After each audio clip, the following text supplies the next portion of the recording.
What'd you call him, bro? What'd you say? All right. Hold on, You man. said Let the me get pimpin' let me get my dragon? notes out so The everybody pimpin' gets on dragon. board. I get on board. Hold on 1 second here. Let me get my notes pulled up. Hey, did you Notes my notice? ass, dude. Ryan Rupert. You said Rayan Rupert. You All said right, he was no. something Before we about a go this, dragon. all right. What did you So call him? I want to say thank you to you guys. Like Mark and I, we lost some followers recently because or subscribers because I said a joke, not a joke, a story, and it kind of rubbed people the wrong way. So we got those people back. We appreciate you guys sticking around with us and subscribing to our little fan club. But I want to get back to what I was talking about, Mark, just before we got started here, because I think it's something that's crucial to what we're looking at for the future of this Thunder. And All I've right, been bro. looking Let's at a do lot it. of film, bro. A lot of film Yeah, of but different players, you and you're nothing killing looks me, like dude. a Thunder player, man. Yeah, but you said Right? Rayan Rupert was what, dude? What did you call him, bro? All right. You're gonna call me You out just there. keep All you right. just keep dancing around it. Like, just do it. Say it. Because What did you? it's a good name, bro. All Nah, right, bro. Rayan Rupert, in my opinion, is what we would consider a defensive dragon. Defensive dragon. I have watched so much film of defenders through the years because I love Okay. defenders. I love how they play, how they go about their defense. But when you see somebody like Rayan Rupert that has this it factor, and it's like, holy shit, like what is this guy capable of doing just on the defensive end? Now, I'm not even like I listen. I've spent a good 25 minutes watching different films of Rayan, and I'm at I don't know a minute and a half into the one I currently have right now, and I'm filling it out. I don't even want to look at his offense right now because we'll get into his offense later. But his defense is the thing that I keep going back to is that anybody that has the ability to block shots like he does, anybody that has the ability to, I mean, listen, he picks up his defender at 3/4 of a court. He doesn't let his defender get back without pressure. He pokes the ball out so well. Like the things that he can do and see, I keep looking at him like, holy shit, like how good could he be in our system? Because every single time I see him, a guy get past him, right? You know what I see? I see What? Usman Jang coming out of the blocking and just blocking the shit out of somebody. Remember when he would do that in the G League, where or even in the NBA, where his defender would get past him and he would still get the block Yeah. because his closeout speed is so elite. But I watch Rayan, bro, and it's like he What's up, Tanner? understands. He understands how to get to that spot to stop his defender. When do you allow his defender to get past him so he can get a block? Like his defensive mind is beyond anything I've seen for an 18-year-old ever. And I'm saying that with all due respect to the NBA players that have come out of the you know 18 years old, so have come out from high school essentially. And there's nobody that I've ever noticed what he's been able to do and close out. The ability that Rayan has Sup, Sam? is elite. So again, as I'm going through this, I want to say his catch and shoot is amazing. I love the way that he's able to catch and shoot. I think that's going to be one of his true keys and strengths to being a dominant player in the league is the catch and shoot. He is one of the most amped up defenders I've ever seen. He has to take, I said a second ago that he guards a guy 3/4 of a court, bro. The reason Rayan does that is because he has so much like energy built up inside. Like he has to let it out. And I love it. Those type of energetic, those type of um, players that feed off of the energy in the crowd, like those Yeah. guys are fun to watch and be part of the team. Um, I like the way that he plays defense on 1 through 3. And the fact is that he was in the playoffs, right? And I believe he was starting in the playoffs for the team. And the reason is because he was the best defender on the team. He guarded the person that was their best playmaker, their best scorer, 1 through 3. And dude, that's crazy. Like an 18-year-old being able to step up and do that is truly spectacular. He covers ground quickly. Like I said, a guy will get past him, right? But his closeout speed is so crazy that he catches up to him. And it doesn't matter how, slow or how fast the guy is that he's playing. It's crazy. Uh, Yeah, they're about to do some lawn work right below me. I gotta move, so keep going, bro. yeah, yeah. His hands, man.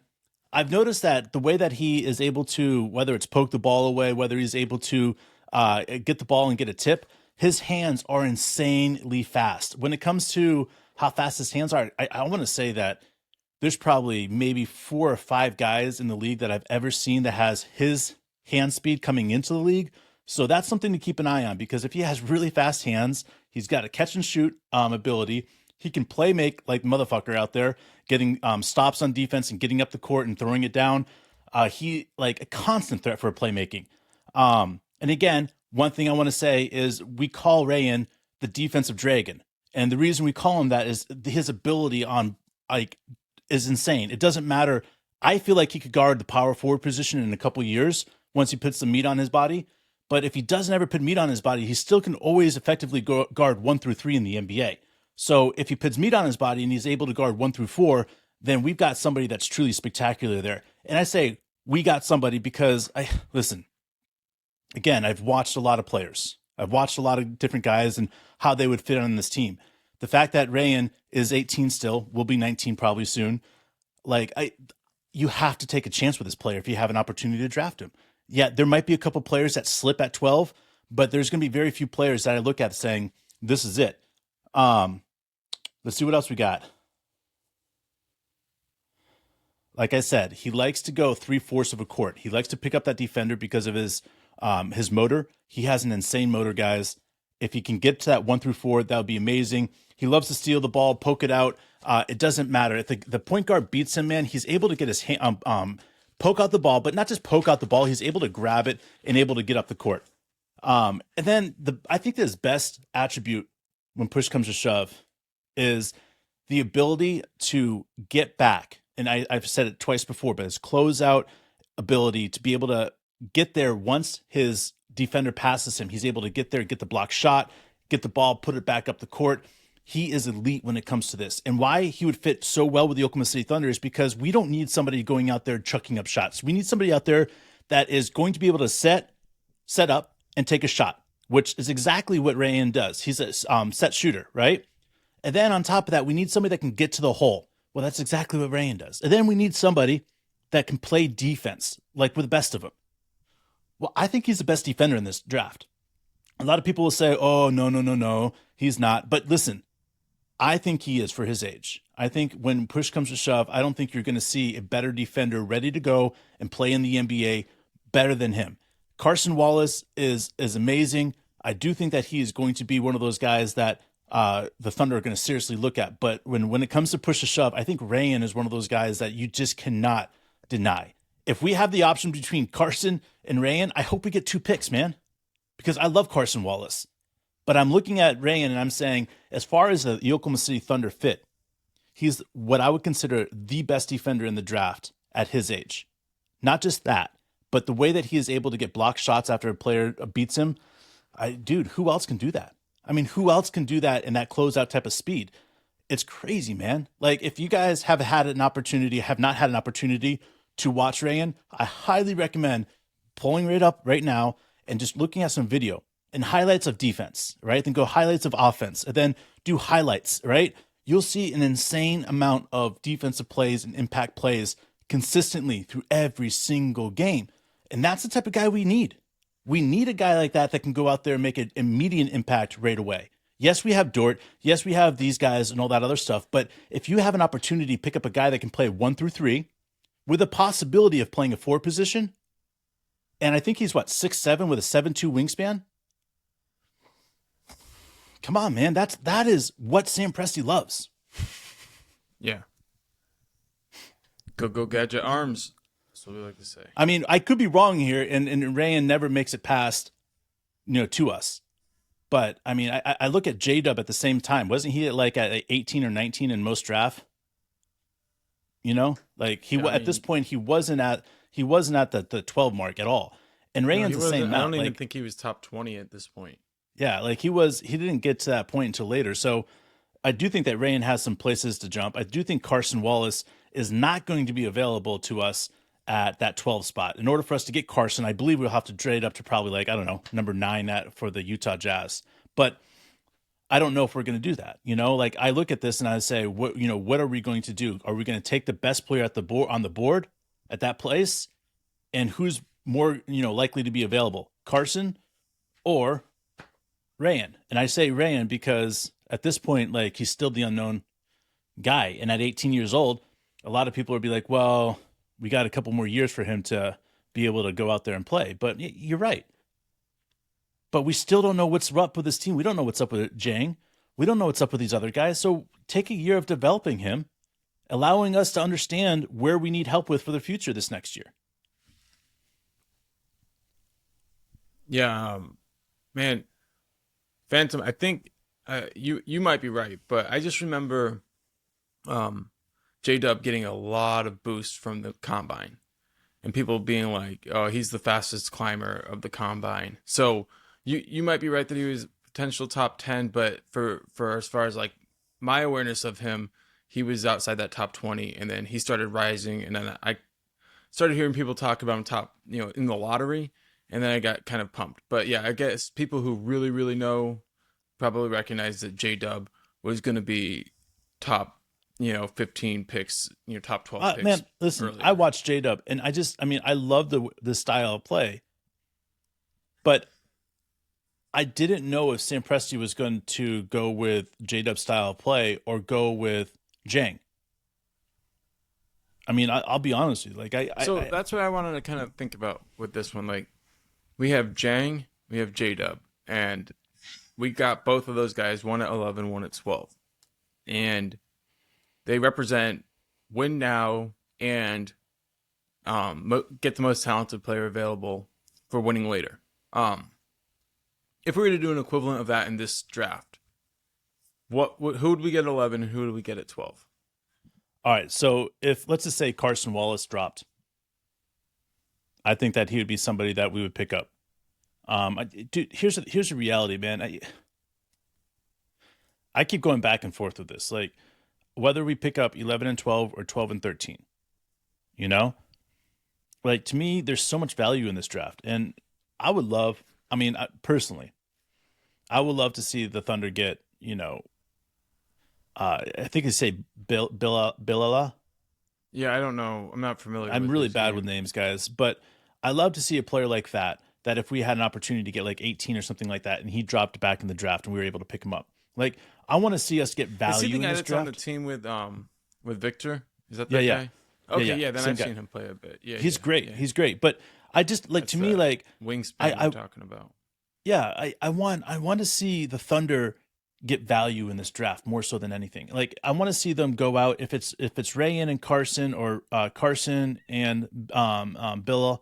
It doesn't matter the combination. Like, there's so many amazing, talented players, 10 through 18 in this draft, guys. And if Sam Presti is able to get a couple of these picks, it's over, because it's going to be the same situation. He's going to get a player that's ready to contribute right away, and then he's going to get a player that's going to be good for development. And I keep looking at this, and I'm like, first of all, I love the NBL. I think the NBL is a men's league. I think it's one of the best leagues in the country, especially for developing players. So when I see a player like Rayan playing in the NBL and being successful with the New Zealand Breakers, makes me excited. I'm like, this is what we could see, man. This is what we could see an athlete playing like. And I keep going back to it, is that we need players like this that are ready to play and contribute. They might not be able to contribute right in the first 40 games, but after the 40 games is over, you better bet your ass that they're going to be contributing.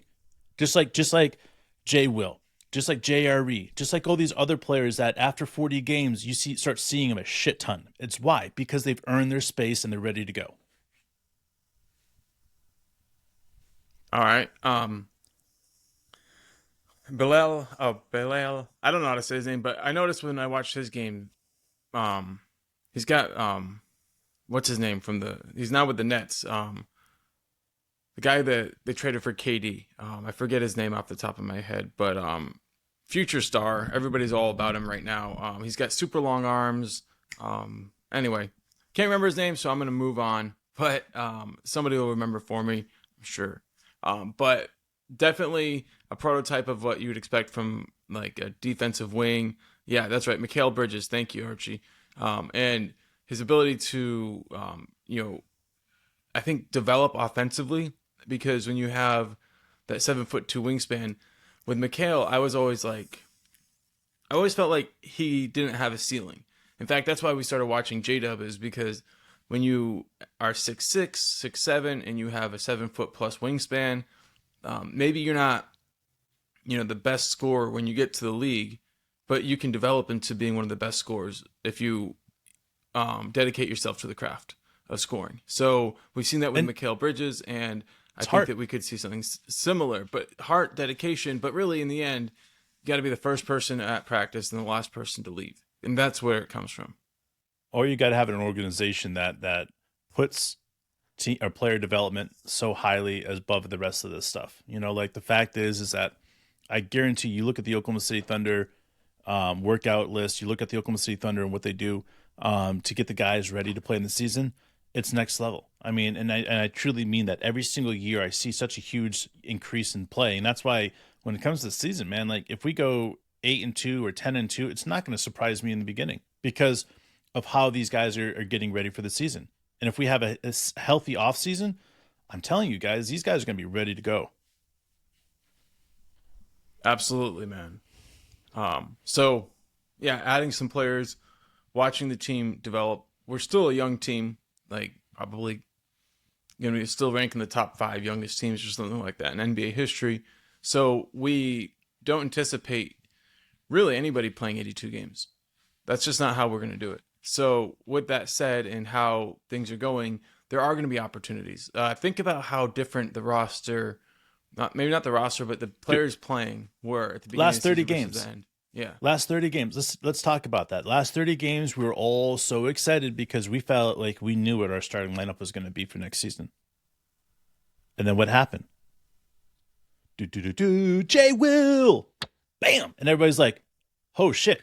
How are we going to have him play and Chet play? Oh, and bro, and it just threw everybody off. It threw us off for a little bit because we're like, Jay Will needs to play more. And then that's when you came out and said, we're not going to have 5 starters. We're going to have 6 guys that are probably going to end up starting, that are going to rotate because we're going to have guys that are injured. We're going to have guys that are resting. We're going to have guys that are moving in and out of that rotation and consistently moving in. Why? Because Coach D likes to do that. He likes to mix up rotations constantly. I love it. All right. As far as like Mikal Bridges goes, no, I'm not hyping him because he was on a good team. Like the moment that the Suns drafted him, I've had a thing for like the Suns wings. You go back to PJ Tucker, TJ Warren, Mikal Bridges. Like I think they do a pretty good job drafting guys, but Mikal Bridges was the guy. I think it was like 3 years ago I started telling Dave he's the guy we want to get from the Suns, and it never worked out. But it was long before the Suns were good. I was a big fan of Mikal Bridges. Imagine if we got him for Chris Paul, bro. I know Presti pushed for it. I know. It would have been crazy, bro. It would have been crazy, man. Because they knew he was really good, and in the end, it took a player like KD to get them to move off of him. And in the end, we'll see what happens with his career. But to me, he looks like he could end up having a really nice time in Brooklyn. I just doubt that he'll be able to lead that team to playoff success, no matter how much I like him. You know what I mean? He needs Ben Simmons to step up for him. Well, I mean, I think Ben Simmons needs to find a new home. Again, I think... Well, I mean, when I say step up, I mean, it's either step up and help him out, play, or get traded and get a player there that can help him out. Yeah. Because, like, I'll be honest with you, I feel like if the Nets are smart right here, right, they could get rid of Ben Simmons and get a few draft picks for him right now, a couple draft picks for him. And then they have plenty of draft picks. They have their Shea of sorts ready to go, you know.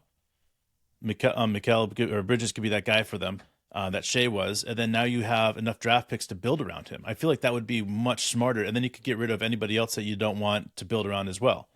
You know, like, gotta get back to the drawing board. There's so many teams out there that I'm looking at and saying if they don't strip down and rebuild, like they're going to be literally handicapped for a decade because of the new bargaining agreement that was agreed upon and the new CBA.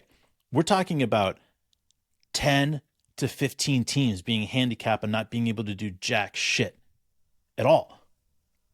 And then you look at the Thunder and be like, oh, they have cap space, they have young players. Gee, like what can they do this offseason? But everybody else is like, we got to get rid of players. We got to get rid of, Myers came out yesterday and was like, I don't think I'm coming back. Or somebody Woj wrote an article saying that he doesn't think he's coming back because there's so much stuff that needs to be done to change what's happening. It's mind boggling. People are scared shitless about this new CBA, and everybody's panicking of what they're supposed to do now. For sure, man. So as this season starts to wrap up, bro, let's talk a little bit about this Eastern Conference final situation. Miami, bro, you called that, game man. one. You called that. I was like, I don't think Miami's got this, bro. Miami, Butler, what? I mean, look, I get it. I haven't been able to watch every game this playoffs or anything because I've been in the middle of a move and everything. But so I haven't seen Jason Tatum's biggest moments, but I have noticed a number of the Celtics' lowest moments during this playoffs.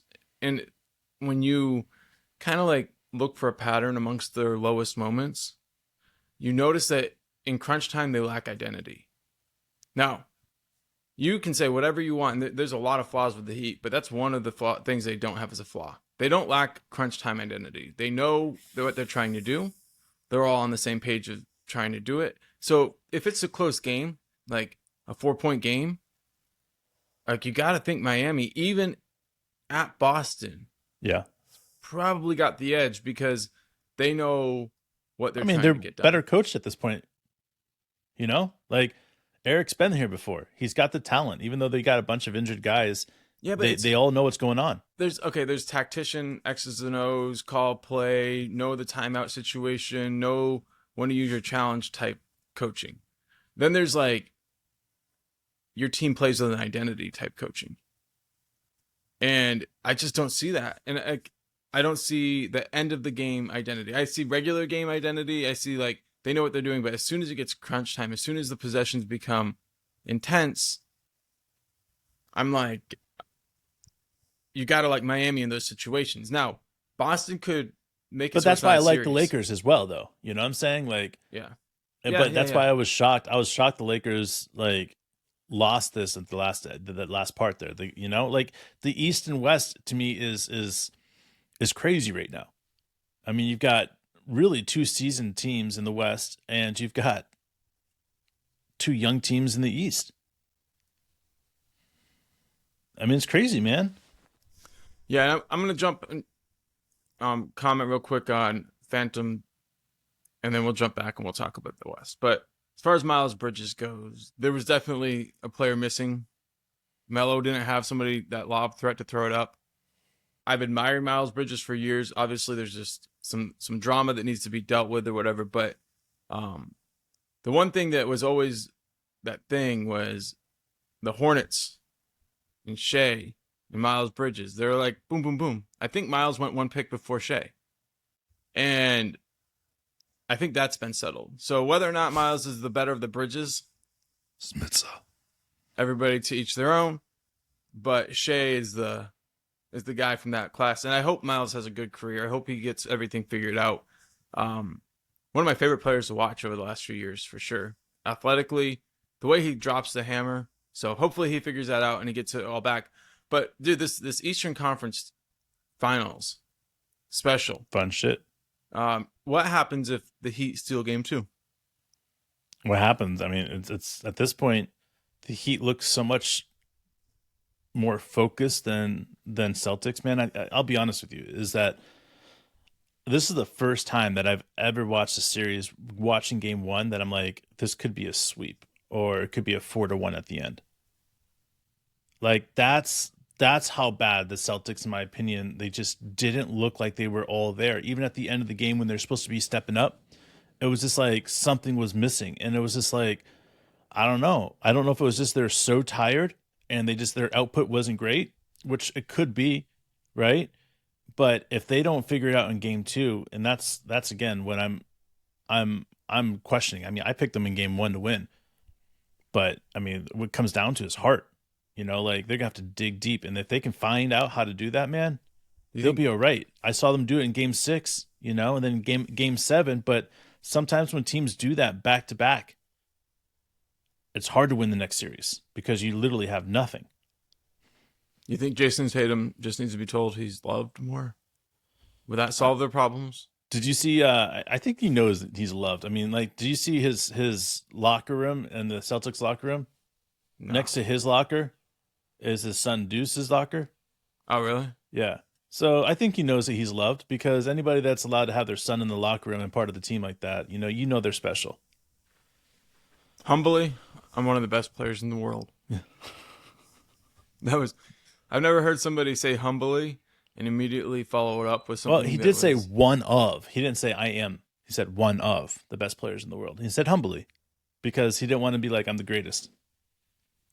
Humbly. Because he's not. Because Humbly, he's just good. one of the greatest. Always be funny. I mean, I'm glad he should let other people say that about him. Yeah. You should not. But I mean, I guess you're answering an interview. Like, why did you still have confidence that you were going to come through? I mean, I guess it does answer the question, but it was one of the most ironic statements I've ever heard. Humbly, I'm one of the greatest players in the world. Touche, right? Touche. So I mean, you're gonna say the Lakers are gonna come out and get the win, or are you gonna say, dude? At this point, I think the Lakers do get the win. what? Okay, so there's been a lot of analysis, and this is the best part about the playoffs, right? Like adjustments. But a lot of conversation has come out about Anthony Davis being able to stand underneath the basket, guarding Aaron Gordon in the dunker spot, and JJ Redick went all out saying he hates the dunker spot. It's a pointless spot. Players should not be stationed there. And putting exactly what a shooter would say. And what Aaron Gordon being there allowed Anthony Davis to help. And he said, if we learned anything from the previous series, is that you got to get Anthony Davis away from the basket so he can't cover the basket. So did Denver play in to the Lakers' hands going into the fourth quarter? Now, they were able to get the win, but it went from like 26-point lead to close game. And then a lot of people are assuming the Lakers made some adjustments. They figured a few things out, that those are going to be able to impact the game. But if the adjustments were made mid-game, then the Nuggets will have a chance to readjust. So, I mean, this is the chess match that makes the game so much fun. And we're only one game into the series, so it's going to be a blast. But now I'll give you the floor. You tell me what you think is going to happen.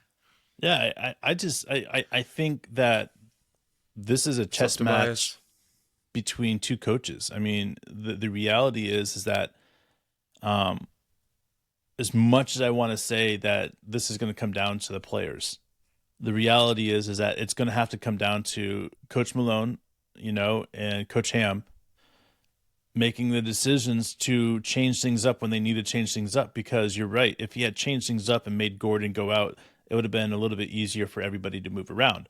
But the problem is, are you going to sit a player like Gordon and not play him at all on offense? That's the difficult part of it all, because having three forwards out there and big forwards out there is the reason why you're able to have that lead.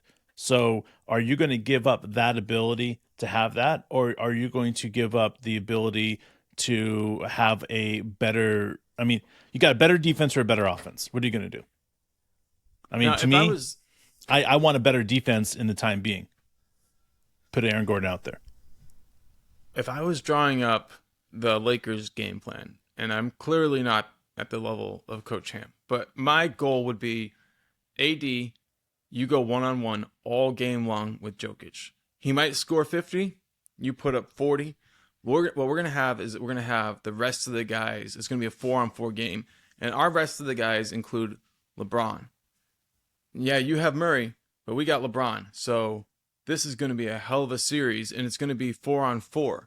AD and Jokic are going to cancel each other out at best. Like, you got to be like, AD, you got to put up some level of wearing him out over 7 games.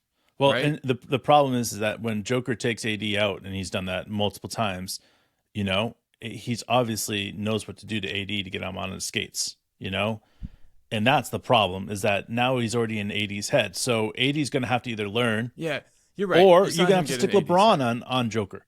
No, you can't do that.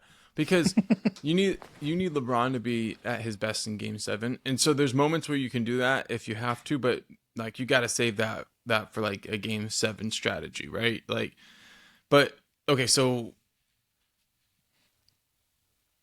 what I noticed, you said he get Jokic's shot making really did end up getting into AD's head. There was that three he hit at the buzzer, and AD just stared him And down. there was a couple passes that Right, just fooled AD. Like, well, like I'm not picking on AD because he's a phenomenal player. I'm just more stating the facts that right. Think about your Lou Dort, right? Lou Dort plays his best defense, and people still hit tough shots over him. And what does he do?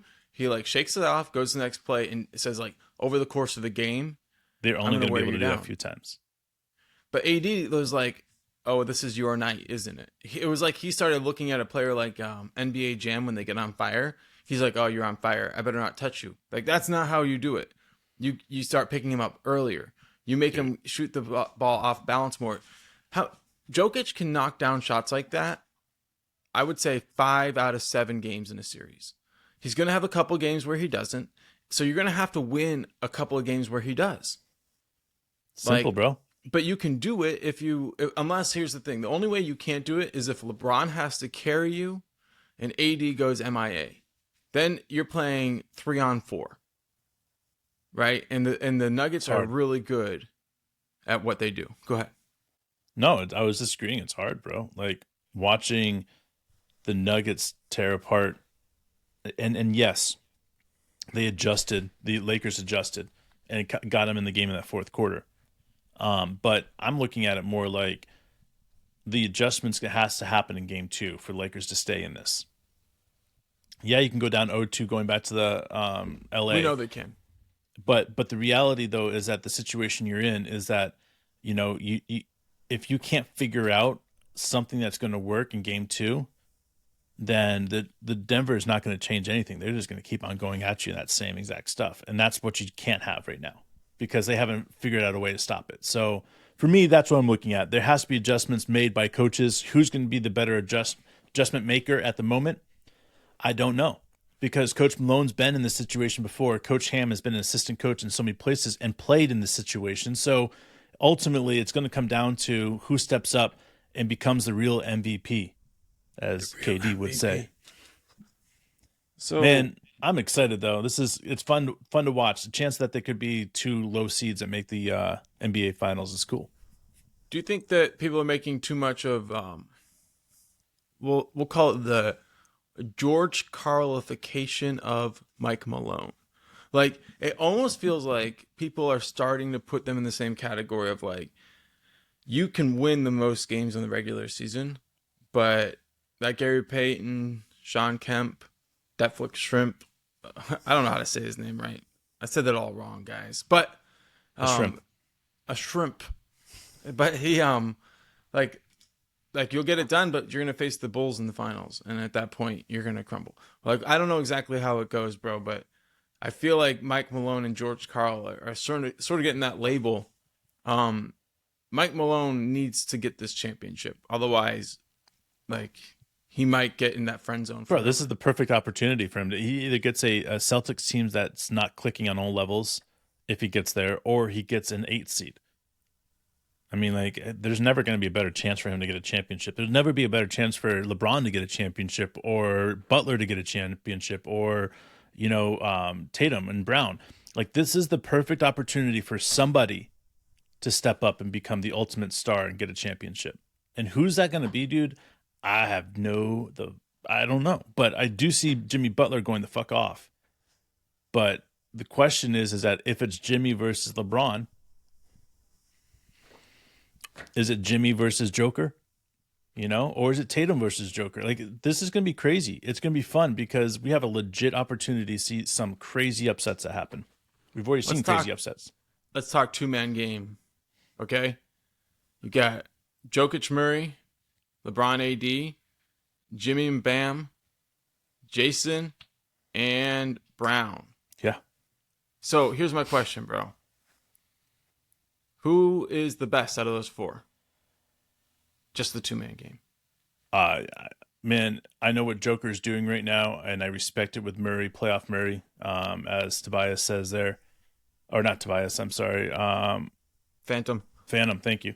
Like playoff Murray and Joker are playing amazing together, but in my opinion, at this point, I'm still looking at LeBron and AD because if they get in a 40-40 games, which I know they can, there's nobody that's going to stop them. Like when I say there's nobody that's going to stop him, if LeBron gets 40 and like 12 and 10, and he starts doing shit like that we all know he can. I mean, what's Denver going to do? Like, how are they going to stop, LeBron going off like that? And then if LeBron's going off like that, AD is going to be wide open in so many buckets and so many situations. And if that's what happens, like nobody in the NBA is going to be able to play with him. I don't know if LeBron has it left in his tank. So that's why I'm kind of hesitant on this. But if you had asked me before the playoffs started, and you're saying out of these four teams, what has the better duo? I would say Tatum and Brown, right? Because in that they were playing amazing at the end of the season. But now I'm looking at it and saying they're tired, they're worn out. I have to say is that I feel like Jimmy and Bam are in a better situation than Brown and Tatum right now. So, if I'm ranking them, I'm saying the West is winning as far as 1-2, but then after that, you've got, I'm sorry, Tatum, Brown, you're last. Jimmy, Bam, you're third, guys. Like, that's just the way I think. I was going to say, I mean, this is incredible. I was going to say, first of all, Bam and Jimmy are the best 1-2 combination left in the playoffs. Interesting. And I think Bam's playing the best out of anybody, but not Bam. I'm sorry, Jimmy. But here's why. I think Bam has another level he can go.